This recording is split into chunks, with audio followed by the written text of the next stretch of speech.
Welcome you all to the Marine Instinct YouTube channel, sharing maritime knowledge. So, in this video, we will be talking about Maritime Talks #4. This is the episode 4 of the series of Maritime Talks, where I share maritime news all over the world of this week. So, yes, guys, getting started out, the first news we have is the OVI, over 100 tons of plastic recovered in largest ever open ocean cleanup.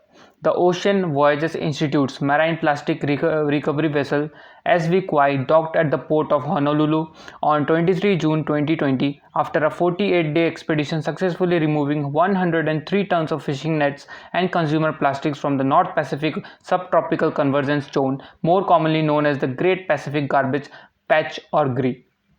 Ocean Voyages Institute has set a new record with the largest at the sea cleanup in the GRI to date, more than doubling its own result from the last year.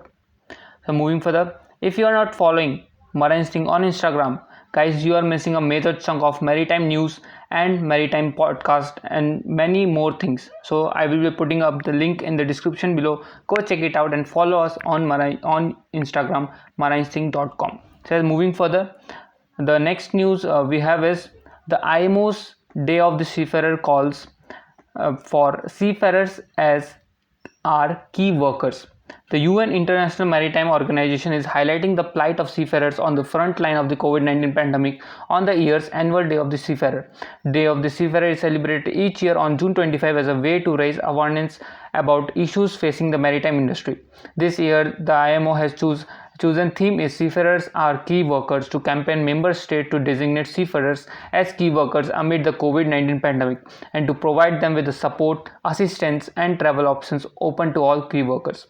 The COVID-19 pandemic has created an unprecedented crisis for ship crews as government-imposed travel and port restrictions have hampered the ability for the shipping industry perform regular crew changes, leaving seafarers stuck at sea for months past their employment contracts and creating serious health and safety issues. So guys, moving further, the next news we have is mariners tested positive for COVID-19 on board US flagged Maersk Idaho. So several crew on board of USA flagged container ship Maersk Idaho were tested positive for COVID-19 virus. The ship is held anchored off Virginia Beach since June 2021 on arrival from Newark. She sailed to USA Newark from Bremerhaven, Germany. One crew was hospitalized with pneumonia symptoms, taken to hospital and tested positive for virus. Maersk Line Limited works on a plan to evacuate the ship, bring the crew to a quarantine facility, clean the ship, and then bring a new crew on board, said Patrick McCaffrey, Maersk Line's general counsel, wrote the Virginia pilotonline.com. Maersk Idaho is part of Maersk Line Limited's fleet of American flagships and routinely sails across the Atlantic Ocean to northern Europe, added the Virginia pilot. So next news we have is satellite reveals major new gas industry methane leaks. Guys, see this satellite image is this below image. I think June 26. Last fall, European Space Agency satellite detected huge plumes of the invisible planet warming gas methane leaking from the Yamal pipeline that carries natural gas from Siberia to Europe. Energy consultancy Caros estimated one leak was sweeping out 93 tons of methane every hour, meaning the daily emissions from the leakage were equivalent to the amount of carbon dioxide pumped out in a year by 15,000 cars in the United States. The find, which has not been reported, is part of a growing effort by company, academics and some energy producers to use space-age technology to find the biggest methane leaks as the potent heat-trapping gas builds up rapidly in the atmosphere. So guys, moving further, the next news we have is the weak demand for LNG impacts shippers and along the production channel. Weak demand for LNG streaming from the COVID-19 mitigation efforts, a mild winter in the United States and higher than normal stockpiles in Europe and Asia, we are all combining to have an impact all along the LNG channel, according to new reports from S&P Global Platts and the US Energy Information Administration.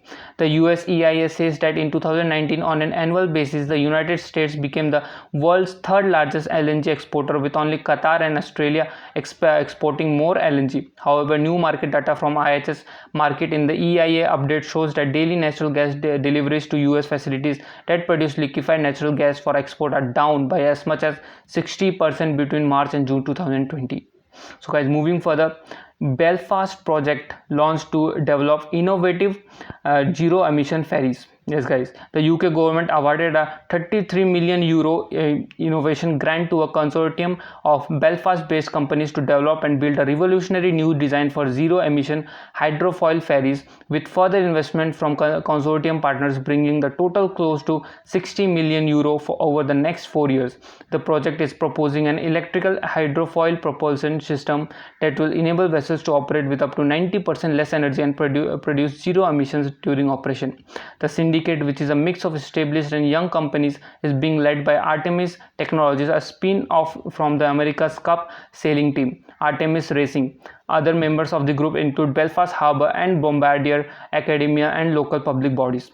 Moving further, the last news we have is the UK Climate Committee urges IMO to make 2050 GHG goals more strict. The international shipping and aviation are likely to be included in the UK's greenhouse gas plans to be net zero by 2050.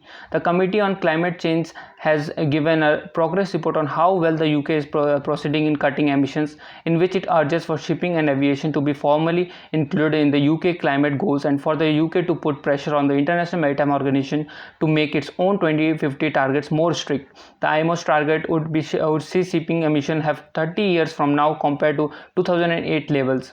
Shipping accounted for 3% of UK emissions last year according to CCC. The committee said Britain must build on the clean maritime plan to develop incentives for zero carbon ammonia and hydrogen supply chains. So that's for it today guys. Thank you for watching, and hit the subscribe button and the bell button so that you don't get missed for any video uploaded by marainstinct.com. Thank you guys. Signing off.